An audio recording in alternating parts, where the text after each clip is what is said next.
네, 오늘 말씀 보겠습니다. 오늘 하나님 주신 우리의 말씀은 느헤미야서 2장 1절부터 10절입니다. 자매님 앞에 앉아서 들어가서 앉으셔도 돼요.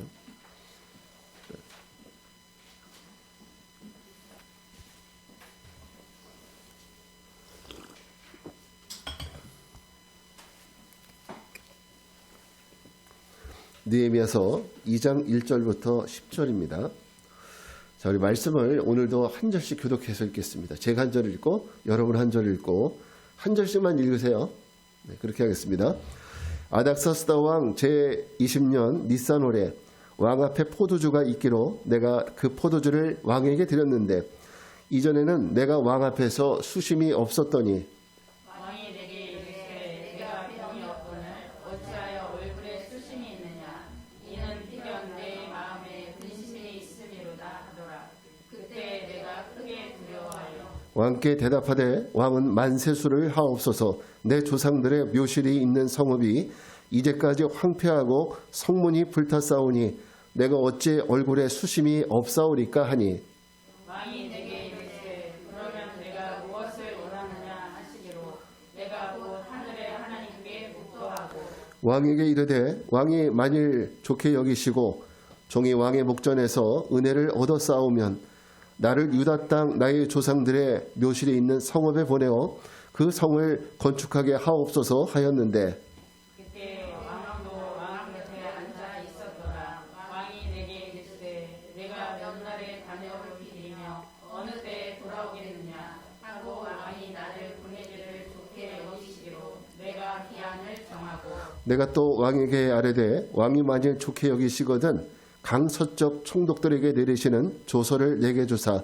그들이 나를 용납하여 유다에 들어가기까지 통과하게 하시고 또 왕의 상림 감독 아삽에게 조서를 내리사 그가 성전에 속한 영문과 성곽과 내가 들어갈 집을 위하여 일부러 쓸 제목을 내게 주옵소서 하매 내 하나님의 선한 손이 나를 도우심으로 왕이 허락하고 군대 장관과 마병을 보내어 나와 함께 하게 하시기로 내가 강 서쪽에 있는 총독들에게 이르러 왕의 조서를 전하였더니 호론 사람 산발락과 종이었던 암만 사람 도비아가 이스라엘 자손을 흥왕하게 하려는 사람이 왔다 함을 듣고 심히 근심하더라. 아멘. 자, 오늘은 느헤미야 2장 1절부터 10절 말씀을 통해서 내가 구해야 할 것 이런 제목으로 말씀을 전합니다. 자, 올해 2022년 우리 교회의 표 주제가 뭔지 혹시 기억하세요? 네. 무너진 성벽을 재건하라. 저를 한번 따라합시다. 무너진 성벽을 재건하라. 네. 자, 이 무너진 성벽을 재건하라는 이 주제는 오늘 우리의 신앙을 다시 재건하자는 의미입니다. 오늘 우리의 무너진 신앙, 우리 연약한 신앙, 우리 보수할 것 이런 것들을 다 보수하는 이런 한 해가 되자. 그래서 우리 믿음이 올해는 정말 단단하고 그 어떤 사단의 권세도 틈타지 못하는 이런 믿음의 강건함 이런 것들을 만들자라는 그 의미에서 고민 끝에 이런 주제를 정하게 되었습니다. 참 이 주제는 거창한 주제입니다. 믿음의 성벽을 재건하라. 이 얼마나 거창한 주제입니까? 그런데요, 제가 아무리 믿음의 성벽을 재건하자고 외쳐도 이 말씀을 듣는 여러분에게 어떤 반응이 있는지가 중요합니다. 이 말을 들어도 아무 반응이 없어요. 내 마음속에 감동도 없고 물림도 없다. 그러면 사실 이 주제가 아무런 의미가 없습니다. 그냥 그 목사님 좋은 말씀 하시네. 이 정도로 받아들인다면 나와 상관없는 얘기고 이거는 우리 집사님이나 해당되는 거고 저 사람이나 해당되는 일이고 이렇게 생각하면은 그러면은 여러분 제가 이 말씀을 전하는 의미가 없어요. 여러분 각자에게 내가 보수해야 될 것, 내가 다시 세워야 될 것, 여러분 믿음이 완벽하신 분 있으세요 혹시 여기? 없죠? 여러분 믿음에 부족한 부분이 있다는 거 이해하세요?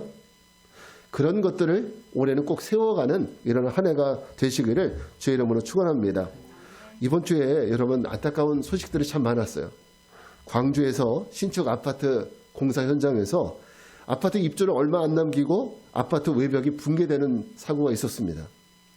이로 인해서 한 명이 죽었고 실종자가 몇 명인지 아직 알 수도 없어요. 아직 사람을 다 찾지도 못했죠. 이 모든 책임이 지금 모두 시공사에게 몰리고 있는 것은 당연한 상황입니다. 이 건물을 지은 시공사, 그 시공사가 어떻게 시공을 했느냐, 제대로 작업했느냐, 이런 것들을 지금 막 따지고 있잖아요. 공사 현장에서 내가 짓고 있는 건물이 지금 어디가 부실하고 무엇이 문제인지 그거 관심도 없이 그냥 빨리 지어야지 이런 생각만 가지고 건물을 빨리 하다 보니까 결국은 어떤 문제가 발생했습니까? 부실이 되어서 한쪽이 떨어져 나가는, 저는 이런 거 태어나서 한 번도 본 적이 없는 것 같아요. 지금까지 아파트 건물이 무너졌다? 얼마 전인가 미국에서 그런 일이 있었죠. 오래된 아파트가 이렇게 무너져서 반으로 쫙 갈라지는 일이 있었어요. 근데 그 일 이외에는 우리나라에서 이런 일이 있다는 것은 전 상상도 해본 적이 없습니다. 그런데 공사가 부실이다 보니까 결론적으로는 건물이 두 쪽에 나서 완전히 무너지는 이런 현상이 발생했습니다.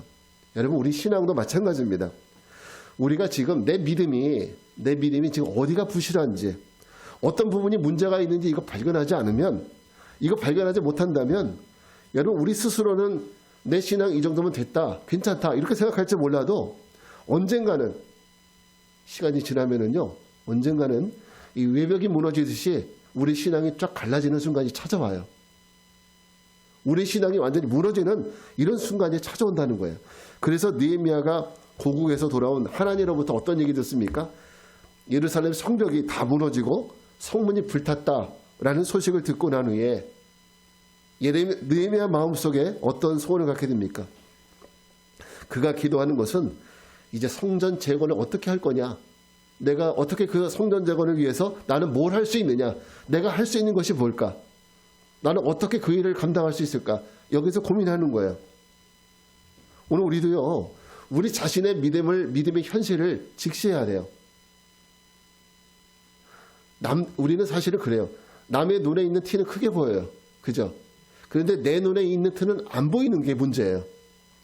다른 사람의 믿음이 연약한 건 잘 보여요. 저 집사님은 기도가 좀 약한데, 저 집사님은 주일날 늦게 오는 게 문제인데, 이런 건 잘 보여요. 그런데 내 믿음이 얼마나 약한지는 스스로 잘 모른다는 거예요. 그래서 우리는 이 심각성을 잘 깨닫지 못하는 것이 문제입니다.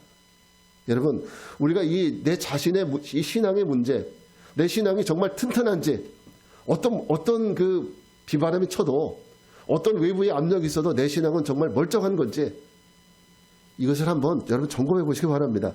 점검을 잘 하셔야 돼요. 제가 지난주 목요일 날 큰 낭패를 겪은 적이 있어요.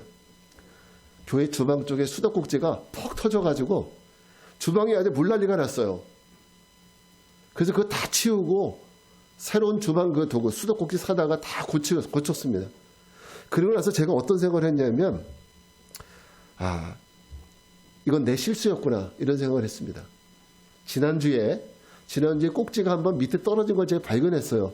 꼭지가 망가졌네, 그 생각을 했어요. 그러면 그때 고쳐야 됐어요, 이거를. 그때 새로운 거 사다 고쳤으면 이런 낭패를 당하지 않았는데, 뭐 괜찮겠지, 이번 겨울만 잘 나면.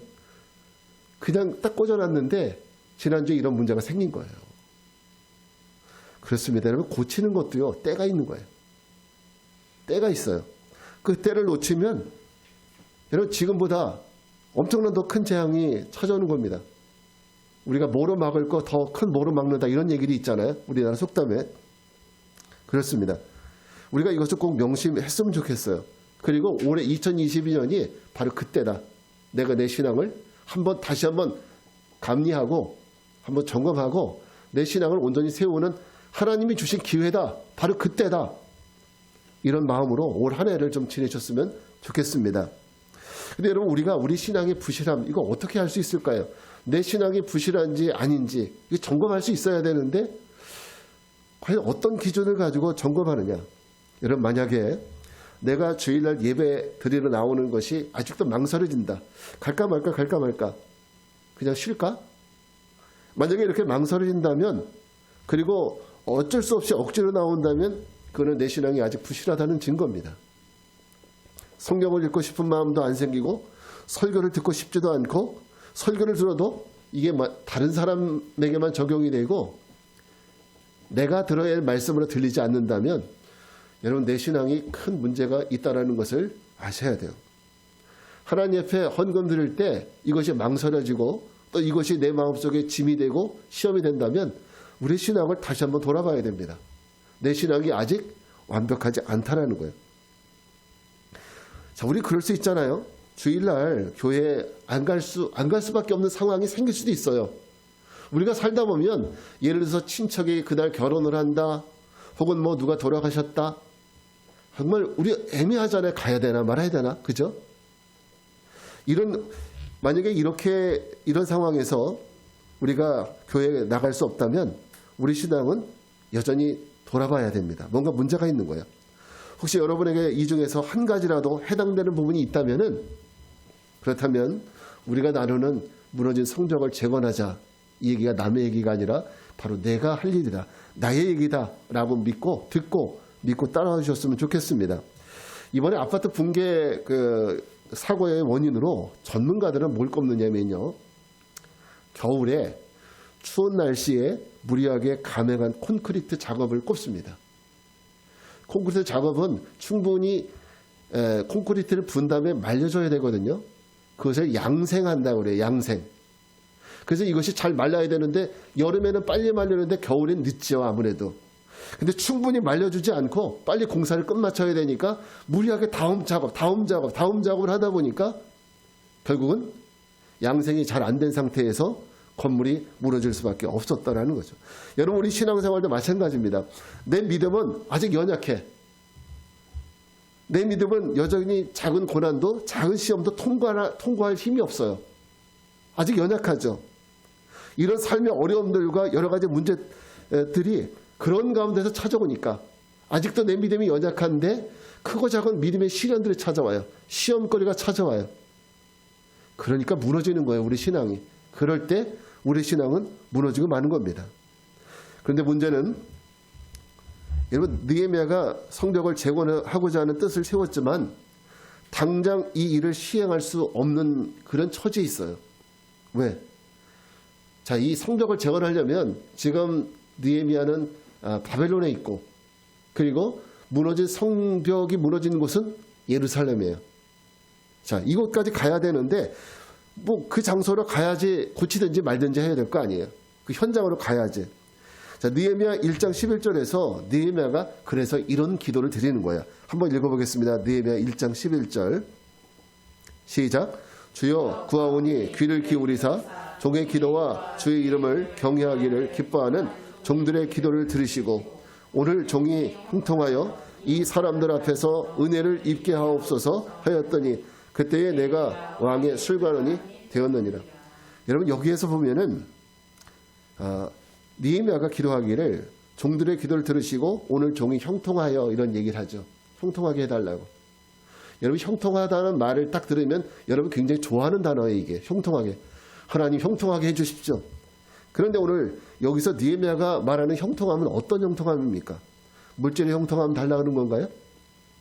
아니면 건강의 형통함을 달라는 건가요? 느헤미야가 원하는 형통함은 자기 개인이 원하는 형통함이 아니라 나 자신에게 유익이 되는 그런 형통함이 아니라 하나님의 성읍, 그죠? 예루살렘 성의 그 성을 다시 세우는 일에 대해서 그 모든 일이 형통하게 이루어지게 해달라는 이런 형통함을 구하는 거예요. 지금 그곳에 갈 수 있는 길이 막혔으니까 하나님, 먼저는 그곳으로 갈 수 있는 길이 형통하게 열리게 해달라고. 그리고 그곳에서 이 작업을 해서 성벽을 세우는 일을 형통하게 해달라는 이런 형통함의 기도예요.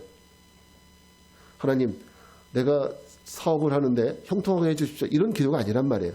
하나님, 내가 로또 복권 샀는데 하나님 이거 형통하게 좀 해줘서 이거 좀 제발 좀 맞게 해달라고. 이런 형통함을 구하는 게 아니에요. 세속적인 형통함이 아니란 말이에요. 믿음의 형통함을 구하는 거란 말이에요. 오늘 여러분에게 이런 형통함을 구하는 그런 기도 제목 갖고 있습니까? 하나님, 내 믿음을 세우는데 형통하게 해달라는 이런 기도 제목 기도해 보신 적 있으세요? 이게 바로 기도의 수준 차이입니다. 그러니까 믿음이 연약한 사람들은 그저 하나님, 우리 자녀가 형통하게, 내가 형통하게 이런 기도밖에 안 돼요. 근데 믿음의 수준이 있는 사람은 어떤 형통함을 구하느냐면 하나님, 내 믿음이 형통하게, 하나님의 교회가 형통하게, 나라와 민족이 형통하게, 하나님의 선교 사업이 형통하게. 이거는 믿음의 수준이 높은 사람들이 하는 기도예요. 여러분, 제가 이렇게 말씀드렸으니까 여러분들 이런 기도를 꼭 한번 해보시기 바랍니다. 네. 자, 여러분 상식적으로 한번 생각해 보세요. 지금 느헤미야의 입장에서 고국인 예루살렘으로 돌아가야지 뭐 성벽을 재건하든지 말든지 할 거예요. 그런데 지금 느헤미야 입장에서 보게 되면 거기에 갈 수 있는 상황이 될까요, 안 될까요? 갈 수 있는 상황이 안 돼요. 그것을 직접적으로 보여주는 것이 뭐냐? 저 11절에 보게 되면 그때 내가 뭐가 되었다? 왕의 술관원이 되었느니라. 어떤 사람들은 술관원이 무슨 마담인 줄 알고 있는 사람도 있어요. 그게 아니라 이 술관원은요, 페르시아 제국에서 일반 신하로서는 가장 높은 자리에 있는 신하예요. 가장 높은 자리에 있는, 그리고 정말 끝발이 있는 신하예요. 총애받는 신하, 왕의 총애를 가장 많이 받는 사람이 바로 이 술관원, 떡 맡은 관원, 이것을 하는 거예요. 그러니까 이 사람들은 왕에게 술을 따라주는데, 만약에 왕이 이 사람 못 믿으면 그 따라주는 거 마시겠어요? 저 사람이 여기다 뭘 탔는지 어떻게 알아요? 믿으니까 먹을 수 있는 거죠. 그래서 술관원은 왕이 가장 신뢰하는 사람을 세웁니다. 자, 그런데 여기 그때 내가 왕의 술관원이 되었느니라는 말 속에는 두 가지 의미가 있어요. 어떤 의미가 있냐면, 첫 번째 의미는 내가 술관원이 되었기 때문에 이것이 당장 고국으로 돌아갈 수 없는 이유가 되는 거예요. 왕이 보내주겠냐는 거죠. 내가 지금 이 바벨론에서, 페르시아에서 해야 될 일이 있는데 왕이 나를 보내주겠냐는 거죠. 이것이 왕의 신하기 때문에 섬기는 왕의 허락이 없으면, 왕이 허락하지 않으면 한 걸음도 움직일 수 없는 것이 지금 느헤미야의 입장이에요. 그러니까 이것이 이 형통함을 이룰 수 없는 첫 번째 이유입니다. 그러나 반대로 이 술관원이 되었느니라 말의 또 한 가지 의미는 뭐냐면요, 이것이 바로 느헤미야가 돌아갈 수 있는 이유가 되는 거예요. 동시에 느헤미야가 다시 돌아갈 수 있는 또 하나의 이유가 되는 겁니다. 왜냐하면 술관원이라는 위치가 왕의 최측근 신하로서 왕을 언제든지 독대할 수 있는 이런 위치에 있어요. 그렇기 때문에 왕과 이야기할 수 있는 더 좋은 기회를 얻을 수 있는 거예요. 만약 느헤미야가 성 밖에 거주하면서 왕을 모르는 사람이라면 이 꿈을 꿀 수 있을까요? 못 꾸죠. 최측근이고 총애를 받으니까 자기의 구하는 것을 얻을 수 있는 거예요. 여러분, 바로 이 상황을 여러분이 잘 이해했으면 좋겠어요. 내가 왕의 술관원이 되었느니라 라는 말이 내가 소망을 이룰 수 없는 이유도 될 수 있지만, 반대로 소망을 이룰 수 있는 그런 이유도 될 수 있다는 것을 꼭 기억했으면 좋겠어요. 자, 그렇다면 여러분에게 내가 내 신앙의 성벽을 재건할 수 없다고 느끼는 이유가 있을 겁니다. 나는 이것 때문에 안 돼. 난 이것 때문에 어려워. 나는 직장 생활하기 때문에, 혹은 나는 돈을 벌어야 되기 때문에, 나는 자녀 때문에, 누구 때문에, 뭐 때문에, 그것 때문에 나 신앙생활하기 어려워. 이런 이유들을 갖고 있는 게 얼마나 많습니까? 그죠? 그것이 바로 오늘 여기 나오는 바로 내가 술관원이 되었다는 이 이유예요. 이것 때문에 안 된다. 이것 때문에 난 신앙생활 어렵다 하는 바로 이거. 그게 바로 오늘 여기서 술관원이 되었다는 내 신앙의 장애물이 되는 그 요소라는 거죠. 근데 제가 지금 말씀드렸잖아요. 이것은 장애물이자 또 하나의 기회라고.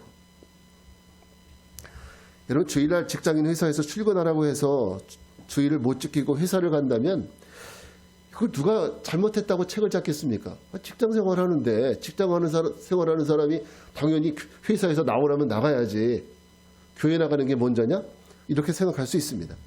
갑자기 집안에 우환이나 문제가 생겨서 교회 못 나간다. 그거 뭐 이해할 수 있지. 이해 못하는 사람이 어디 있겠어요. 그죠? 왜? 우리도 그런 일이 종종 있으니까. 그러나 그런 이유가 있을 때마다 만약에 우리가 그 환경에 막혀서 내 신앙생활을 멈춘다면 우리의 신앙은 연약합니다. 중요한 것은 이런 장벽을 마주쳤을 때에 우리 믿음 생활을 못하는 이유, 이 장벽을 마주쳤을 때에 내 생각, 내 결단이 어떠냐가 중요한 거예요. 그때 나는 어떤 결단을 하느냐, 어떤 선택을 하느냐. 바로 이 선택. 이거 정말 어려운 거예요. 정말 어려운 겁니다.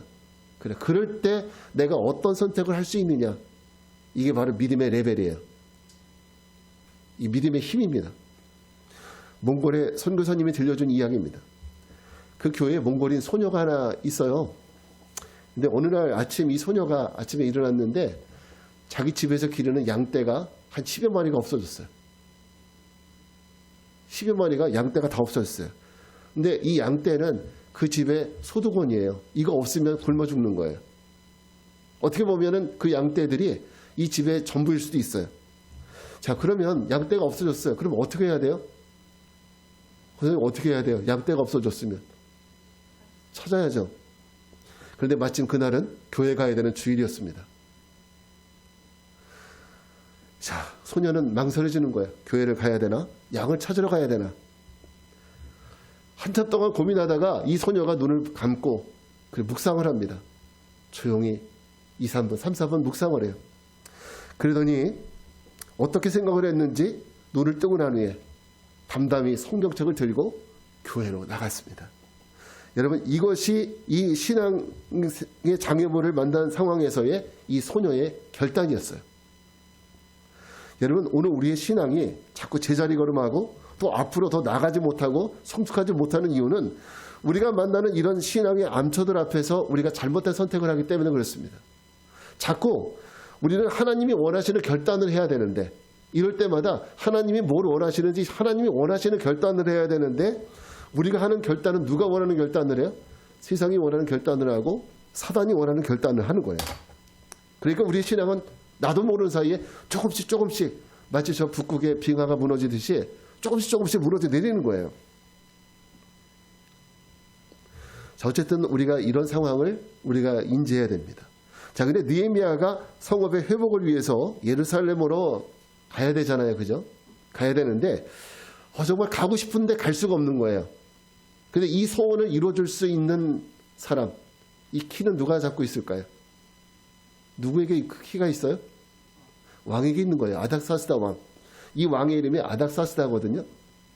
근데 이 왕에게 키가 있어요. 자, 그래서 왕이 허락하지 않으면 갈 수 없지만 왕이 허락하면 돌아갈 수도 있는 거죠. 갈 거냐 말 거냐, 그 키를 붙잡고 있는 것이 바로 왕입니다. 그렇다면 여러분, 느헤미야는 지금 누구에게 구해야 돼요? 누구에게 구하고 누구에게 잘 보여야 됩니까? 어떻게 누구한테 잘 보여야 돼요? 왕에게 잘 보여야죠. 왕의 마음에 쏙 들게 해야 되잖아요. 그죠? 그래야 돼요. 웬만하면 왕의 신기를 건드리면 안 돼요. 그죠?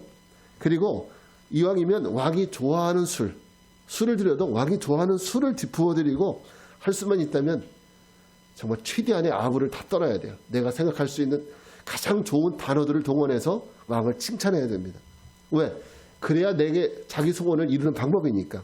그죠? 여러분이 느헤미야라면 여러분 그렇게 안 하시겠어요? 아마 하지 않겠습니까? 근데 여러분, 그 방법이 상식적으로는 현실적으로 맞는 방법 같지만은 그것이 바로 세상 사람들이 선택하는 방법입니다. 세상 사람들이 가는 길이에요. 이게 바로 세상 사람들이 가고 있는 넓은 길이고 그리고 큰 길입니다. 만약 여러분도 이 방법에 동의하고 나도 그렇게 했을 거다라고 생각한다면 그거는 지금 내 자신의 믿음이 지금 어떠한가를 볼 수 있는 바로 그런 단초가 될 수 있습니다. 내가 하나님을 의지하지 않고 있구나. 나는 지금 교회는 나가지만 하나님은 의지하지 않고 있구나. 이런 증거입니다. 만약 여러분도 이 방법에 동의한다면 우리 신앙을 좀 잘 심각하게 생각을 해봐야 돼요. 그것은 하나님이 원하시는 방법이 아닙니다. 느헤미야는 앞에서 1장 11절에서 이 11절을 보게 되면 그 길을 형통케 해달라고 구하는데 누구에게 구했습니까? 누구에게 구했어요? 주의 이름을 경외하기를 기뻐하는 종들의 기도를 들으시고, 이 기도는 누구에게 한 기도예요? 왕에게 한 기도입니까? 하나님께 한 기도입니까? 하나님께, 하늘의 하나님께 한 기도입니다. 느헤미야는 왕에게 잘 보이려고 생각하지 않는 거예요. 왕에게 잘 보여서 아부하려고 하지 않습니다. 내가 왕의 마음을 움직여야지 이런 마음을 갖는 것이 아니에요. 오히려 느헤미야가 왕 앞에 섰을 때 그의 얼굴에는 수심이 가득했다고 1절에 말합니다. 오죽했으면 2절에 보게 되면 야, 네가 병이 없는데 왜 얼굴에 그렇게 수심이 가득하냐? 왕이 도리어 걱정해 주는 거야, 신하를. 그런데 왕의 그 말을 듣고 2절 후반에 보게 되면 느헤미야가 뭐라 합니까? 그때 내가 뭘 느꼈다? 두려움을 느꼈다. 아니, 왕이 걱정해 주면은 땡큐 해야죠. 감사해야죠. 근데 왜 두려움을 느꼈을까요? 이 당시 아닥사스다 왕은 지방의 반란으로 인해서 굉장히 골치를 앓고 있었던 터였습니다. 그러니까 사람들이 지금 이 페르시라는 나라가 제국이잖아요. 그러니까 여러 나라들을 포로들을 지금 다 거느리고 있는 거예요. 근데 저놈을 딱 봤는데 눈빛이 이상해. 그러면 저놈은 반역할 놈이야. 이렇게 반역의 골머리를 앓고 있었기 때문에 자, 느헤미야가 가장 총애하는 신하인데 얼굴에 수심이 가득 차 있어요. 그건 무슨 뜻이냐? 반란의 반역의 그런 표시가 될 수도 있다는 거예요. 당시의 관습으로는 그렇게 보인다는 거예요. 그래서요, 당시에는 왕비든 신하든 그 누구든 왕 앞에서 수심이 가득 찼다? 그러면 그 자리에서 사형될 가능성이 많았습니다. 저는 반역할 것 같아. 그걸 죽이는 거예요. 그렇기 때문에 느헤미야는 야, 네 얼굴에 수심이 있는데 이게 무슨 뜻입니까? 너 죽고 싶어? 이런 뜻입니다. 그래서 두려워하는 거예요. 자, 그러나 이 두려운 상태에서 당연히 왕의 비위를 건드리지 않기 위해서 최대한 노력하는 것이 맞을 거예요. 그러나 우리가 오늘 성경 본문을 읽어볼 때 자, 느헤미야는 어디서도 왕의 비위를 맞췄다는 얘기를 들어본 적이 없습니다. 물론 3절에서 왕은 만세수를 하옵소서 이 한마디는 했지만 그러나 이것은 왕에게 내 상황이 어떤지를 이해시키기 위한 보조자료일 뿐이지 왕의 비위를 맞추기 위한 이런 노력이 아니었다는 거죠. 자, 그러면서 오히려 느헤미야는 그 순간에 왕의 비율을 맞추기보다는 어떻게 하냐? 하나님께 기도하면서 하나님의 도우심을 구하고 있습니다. 그럴 때 느헤미야에게는 기적 같은 일이 벌어집니다. 자, 4절 말씀 한번 같이 볼까요? 4절 시작.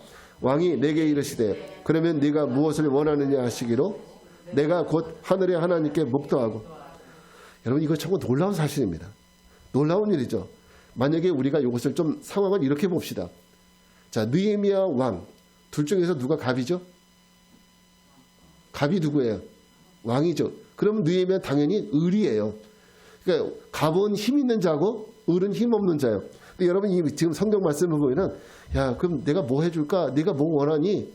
이거는 갑이 할 말입니까? 을이 할 말입니까? 이건 을이 하는 말이에요. 을이. 내가 내 소원을 이루려면 내가 뭘 해주면 되겠니? 이건 을이 하는 얘기라고요. 보세요. 분명히 아닥사스다 왕이 갑이고 느헤미야는 왕의 처분을 기다려야 되는 을에 불과합니다. 그러나 4절의 말씀 보면은 그럼 내가 무엇을 원하느냐? 여러분, 뭔가 상황이 바뀌었다고 느껴지지 않으세요? 갑과 을이 완전히 바뀌었다고 느껴지지 않습니까? 이 말 속에 오히려 왕이 더 느헤미야에 대한 아쉬워하는 것처럼 사정하는 것처럼 느껴집니다. 느헤미야가 바로 이 점을 캐치했어요. 하나님이 모든 상황을 바꿔주셨구나. 하나님이 상황을 바꿔주셨구나. 이제는 왕이 갑이 아니라 내가 갑이구나. 이걸 알게 된 거예요. 그래서 이제 더 이상 왕의 눈치를 볼 필요가 없다고 생각하는 거예요. 그래서 하나님을 향해서 마음으로 기도하고 다음 단계를 준비합니다. 보십시오. 갑이었던 왕이 느헤미야에게 어떻게 했는지 5절에 보면 마치 자기가 갑이 된 것처럼 느헤미야가 더 담대하고 구체적으로 이제는 두려울 것이 없습니다. 우리 고국이 무너졌으니까 가게 해주십시오. 그냥 구하는 거예요. 그리고 6절에 보니까 왕후도 이 일에 대해서 찬성하게 되어서 고국으로 돌아가는 느헤미야 소원이 이루어지게 됩니다. 거기에다가 느헤미야는 보너스를 얻게 되죠. 7절에 보니까 첫 번째 보너스입니다. 한번 7절 같이 읽겠습니다. 시작. 내가 또 왕에게 아뢰되 왕이 만일 좋게 여기시거든 강서쪽 총독들에게 내리시는 조서를 내게 주사 그들이 나를 용납하여 유다에 들어가기까지 통과하게 하시고. 자, 왕이 가라고 해도 예루살렘까지 가는 데는 장애물들이 있어요. 특별히 여기 있는 강서쪽의 총독들, 이 사람들이 누구냐면 바로 성벽 재건을 방해했던 사람들이에요. 이 사람들이 바로 사마리아 지역을 관할하고 있는 총독이에요. 그래서 이 사람들이 통과시켜주지 않으면 예루살렘을 갈 수가 없는 거예요. 그래서 그곳을 안전하게 갈 수 있는 통행증을 발급해 달라는 게 느헤미야의 요청이고 왕이 그것을 허락하는 거예요. 자, 두 번째 보너스가 또 있습니다. 우리 9절 말씀, 9절 같이 읽겠습니다. 시작. 또 왕의 살림 감독 아삽에게 조서를 내리사 그가 성전에 속한 영문의 문과 성곽과 내가 들어갈 집을 위하여 들보로 쓸 제목을 내게 주게 하옵소서 하매 내 하나님의 선한 손이 나를 도우심으로 왕이 허락하고. 여러분, 사람만 간다고 성벽 제거 끝납니까? 일하려면 뭐가 있어야 돼요? 그죠? 이거 뭐 빈손으로 가서 뭘 짓겠어요? 뭘 할 수 있겠습니까? 건축 자재가 있어야죠. 근데 왕이 뭘 줘요? 이 모든 쓸 제목들을 공짜로 다 제공해 주는 거예요. 놀랍지 않나요? 그냥 가게 하는 것만도 사실 땡큐인데 가서 일할 수 있는 건축 자재, 필요한 모든 것들을 다 공급해 주라는 거예요. 만약 이 자재를 돈을 주고 사야 된다면, 만약에 내가 내 주머니 털어서 돈을 주고 산다면 이거 할 수 있을까요? 느헤미야가 물론 고위 관직자니까 돈이 있긴 하겠지만은 이거 다 할 수 있을 만큼 돈을 가지고 있지는 않을 겁니다. 자, 그런데 하나님이 이 건축 자재를 다 공짜로 얻을 수 있는 은혜를 주신 거예요. 자, 이제 모든 일이 느헤미야가 원하는 대로, 아니 그 이상으로 이루어진 거예요. 느헤미야가 원하는 그 이상으로 하나님이 이루신 거예요. 그런데 모든 일이 잘 이루어진 과정과 결과에 대해서, 자, 여러분, 그러면 느헤미야는 누구한테 감사해야 돼요? 왕에게 감사해야 되겠죠? 왕이 허락해 줬으니까. 왕이 조서도 주고 그리고 가라고 하고 그리고 제목까지 쓰게 했으니까 왕에게 감사해야 된다고 생각할 수 있지만, 오히려 느헤미야는 9절 후반에 보니까 어떻게 얘기합니까? 내 하나님의 선한 손이 나를 도우심으로. 누구에게 감사하는 거예요? 하나님께 감사하는 거예요. 느헤미야는 물론 왕이 허락했지만 하나님의 선한 손에 도우심이 없었으면 이루어질 수 없는 이런 일이라고 믿는 거예요. 이 말은 이건 왕이 만들어준 기회가 아니라는 거죠. 물론 왕의 입으로 말했지만은 왕이 만들어준 기회가 아니라 이것은 하나님이 만들어준 기회라고 생각하는 거예요. 이 느헤미야 믿음입니다. 분명 우리 눈에 보기에는 아닥사스다 왕이 갑이고 그가 칼자루를 쥐고 있는 것처럼 보입니다. 그런데 느헤미야의 믿음은, 느헤미야의 눈은 어디를 향해내냐? 아닥사스다 왕이 아니라 바로 아닥사스다 왕을 움직이시는 그 위에 계신 하나님, 이 하나님을 보는 거예요. 우리는 뭘 봐요? 항상 아닥사스다 왕만 봐요. 우리의 장애물들. 이것 때문에 안 돼. 그런데 느헤미야의 눈은 그 장애물, 아닥사스다 왕이 아니라 그 장애물을 주관하시는, 그 장애물을 움직이시는 하나님, 그 장애물을 없앨 수도 있는 하나님, 이 하나님을 보는 것이 바로 느헤미야의 눈입니다. 이게 진짜 믿음인 거예요. 이게 진짜 믿음입니다. 세상 왕위에 계셔서 그 왕마저도 다스리는 진짜 왕이 누구냐? 느헤미야에게는 아닥사스다 왕을 내가 섬기고 있지만 진짜 왕은 아닥사스다 왕이 아니라는 거죠. 누구예요? 만유의 구주가 되시는 여호와 하나님이, 이분이 진짜 왕이라는 거죠. 바로 이런 고백, 이게 바로 느헤미야의 고백입니다. 그래서 느헤미야는 모든 순간에 왕 앞에 구걸하고 비굴해지려고 하지 않습니다.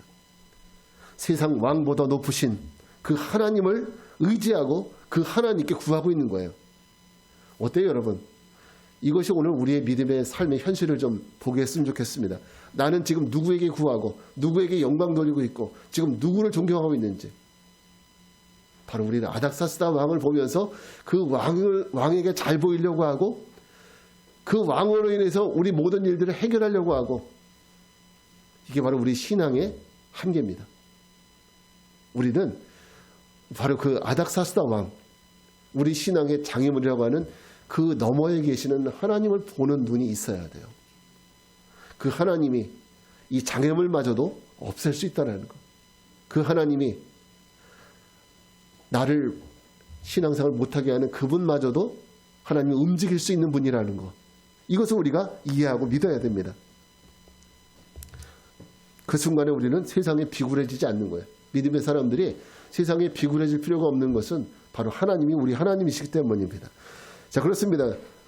저는 저와 여러분도 신앙의 재건을 원한다면 우리가 상대해야 될 대상은 이 신앙의 장애물인 회사도 건강도 물질도 아닙니다. 우리는 이것 때문에 늘 고민하죠. 건강하게 하옵소서. 물질 주옵소서. 우리 이것 때문에 늘 붙들고 하나님 이것 때문에 씨름하면서 결국 이것 때문에 씨름하다가 그대로 가는 거예요. 그럼 하나님 앞에 가서 뭐라고 얘기할 거예요? 너 뭐 하다 왔냐? 하나님 물질 때문에 씨름하다가 왔어요. 건강 때문에 씨름하다 왔어요. 우리 하나님 잘했다. 칭찬할까요? 아닙니다. 아니에요. 여러분, 우리가 이것 때문에 이것 붙들고 씨름하는 게 아니라 내 건강 이런 것 때문에 씨름하는 것이 아니라 여러분 아닥사스다 왕과 같은 이런 거하고 씨름하지 마세요. 우리가 바라보고 우리가 구해야 될 대상은 그것이 아니라 직장이나 건강이 아니라 바로 하나님. 직장도 움직일 수 있는 하나님. 내 건강도 회복시킬 수 있는 하나님. 그리고 내 물질의 문제도 해결해 줄 수 있는 하나님. 그 하나님을 보시라는 거예요. 그 하나님을 의지하라는 거죠. 그 하나님께 도움을 구하라는 거예요. 그러니까 예수님께서 뭐라고 합니까? 야, 먹을 거 위해 걱정하지 마. 근심하지 마. 먹을 거 입을 거 위해서 근심하지 마. 그 이방인들이 구하는 거야. 그러지 마. 너희들에게 있어야 될 거 이미 다 알고 계시고 하나님이 채워주실 거야. 이렇게까지 말씀하시잖아요. 근데 우리가 못 믿는 이유는 우리 믿음이 적은 연고예요. 그러니까 믿음의 힘을 기르자는 거예요. 그래서 믿음의 힘을 길러야 우리가 이런 걸 넘어갈 수 있어요. 이런 믿음의 시련들을 넘어가야 되는데 믿음이 작으니까 못 넘어가는 거예요. 2022년에 올해 우리가 믿음의 힘을 기릅시다. 믿음의 근력을 좀 기르세요. 그래서 우리가 이것조차 넘어갈 수 있는 귀한 한 해가 되시길 바랍니다. 그래서 우리가 아닥사스다 왕이 아니라 바로 살아계신 하나님께 영광 돌리시는, 그래서 우리 하나님의 은혜로 우리 신앙에 승리할 수 있는 우리 모두가 되시길 바랍니다. 앞에서 제가 몽골 소녀에 대한 이야기를 잠깐 드린 적 있죠. 그 몽골 소녀가 양을 찾으러 떠나지 않은 이유가 뭘까? 왜 양이 없어졌는데 양을 찾아 떠나지 않고 왜 하나님께 갔을까? 여러분, 이 소녀는요, 양에게 매달리지 않고 하나님께 매달리기로 결정한 거예요. 내가 매달려야 될 대상은 저 잃어버린 양이 아니라는 거예요. 내가 매달려야 될 양이 아니라 누구예요? 하나님께 매달려야 한다는 것을 믿은 겁니다. 양을 찾으러 나가는 것에 답이 있는 것이 아니라 하나님께 답이 있다는 것을 믿었기 때문입니다. 여러분들 이런 믿음이 있길 바랍니다. 그 소녀가 잃어버린 양을 뒤로 한 채 교회에 나와서 예배를 드렸습니다. 예배가 끝나고 목사님에게, 목사님 오늘 아침에 양을 잃어버렸습니다. 고백했어요. 성도들이 다 술렁댑니다. 아니 쟤는 어떻게 된 애가 양을 잊어버렸는데 교회를 나오나. 그런데 여러분, 놀라운 일이 벌어졌어요. 예배를 마치고 교회 밖으로 나갔는데 그 교회 마당에 잃어버렸던 양들이 고스란히 교회 마당에 와서 놀고 있는 거예요. 여러분, 누가 이 일을 이루셨을까요? 네, 누가 이 일을 이루셨을까요? 하나님이 그렇게 하신 줄 믿습니다. 여러분은 오늘 내 신앙의 회복을 위해서 또 여러분의 인생을 살아감에 있어서 여러분은 도대체 누구를 붙잡고 어디에 매달리고 싶으십니까? 우리를 붙들고 올가매고 있는 환경, 내가 장애물이라고 생각하는 이 모든 것들, 세상의 아닥사스다 왕에게 매달리겠습니까? 아니면 그 아닥사스다 왕마저도 움직이시는 하나님께 매달리겠습니까? 바라기는 저는 여러분에게 진정한 믿음의 결단과 선택이 있기를 바랍니다. 그래서 이제는 세상의 아닥사스다 왕이 아니라 그 아닥사스다 왕을 움직이는 그 하나님께 매달리고 그 하나님께 구하는 그런 주의 은혜가 있기를, 그래서 올 한 해 우리의 믿음의 성벽이 잘 재건하는 귀한 한 해가 되기를 주의 이름으로 축원합니다. 아멘. 자, 이제 우리 같이 찬양할게요. 자리에서 일어나셔서 시선이란 찬양 같이 우리 찬양하고 기도하겠습니다. 자,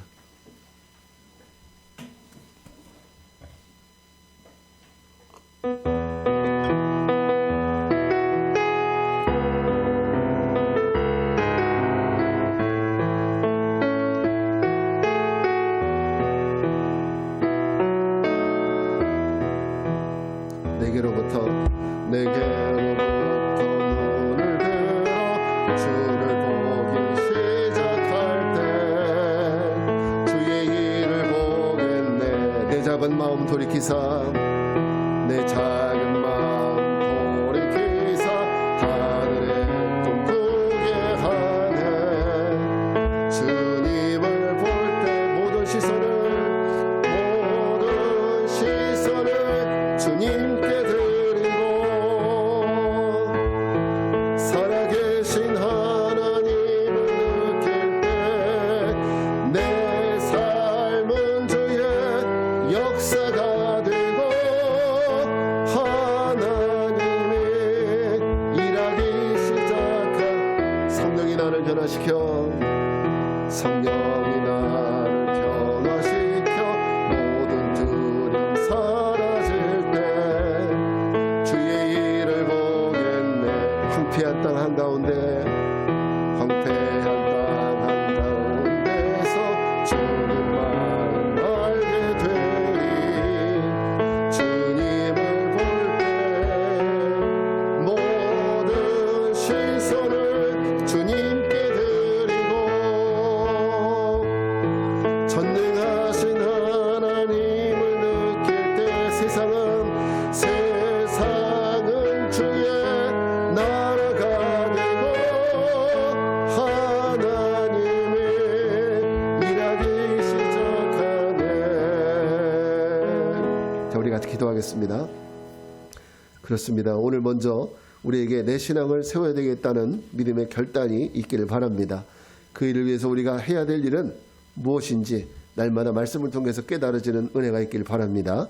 우리 같이 기도할 때 주님, 우리의 시선을 저 세상의 아닥사스다 왕에게 두지 말게 하시고 느헤미야처럼 그 왕마저도 움직이시는 하나님께 두고 세상의 왕에게 순종하는 것이 아니라 살아계신 하나님께 순종하는 삶을 살게 해달라고 우리 주님의 이름 한번 부르고 같이 기도하겠습니다. 주여, 은혜로우신 아버지 하나님 감사합니다. 하나님, 오늘 우리의 모든 삶을 돌아봅니다. 하나님, 우리가 느헤미야가 아버지 아닥사스다 왕에게 그 시선을 두지 아니하고 하나님 살아계신 하나님께 시선을 두고 하나님께 구할 때 하나님께서 그 모든 소원을 이루어줬을 뿐만 아니라 그보다 더한 것까지도 하나님께서 이루어주신 것을 우리가 이 말씀을 통해서 깨닫습니다. 하나님, 우리의 신앙생활에 장벽들, 장애물들이 있습니다. 그러나 우리가 그 장애물 앞에 무너지는 신앙이 되지 말게 하여 주시옵소서. 우리 믿음의 신앙이 우리 2025년에 더욱더 단단해지는 삶이 되게 도와주시옵소서. 지금 당장 아버지, 우리가 순간순간 하나하나씩 보수해 나가고 하나하나씩 하나님 우리가 바꿔나갈 수 있도록 도와주시옵소서. 여기 연약했던 부분, 깨진 부분 하나님이 이제 바꾸게 도와주시옵시고 하나님 이제 그래서 온전한 믿음의 성벽을 세워갈 수 있는 저희 모두의 삶이 될 수 있도록 우리 하나님 인도하여 주시옵소서. 거룩하신 주여, 하나님 우리 모든 성도들의 모든 삶을 수장하여 주시옵소서. 살아계신 하나님을 날마다 경험할 수 있도록 도와주시옵소서.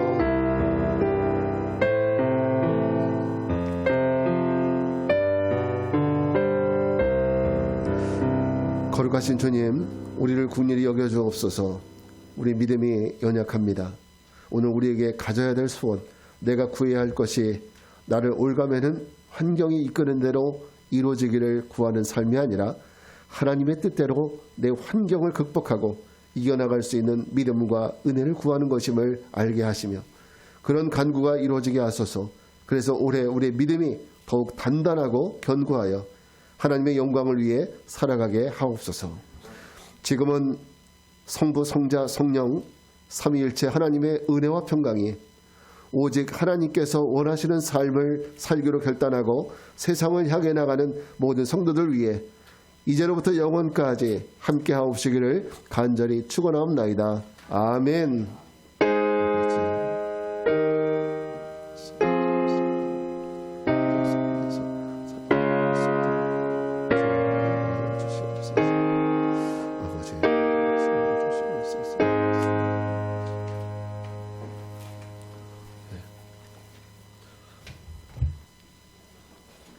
수고하셨어요. 네, 애쓰셨어요. 너무 잘했어요.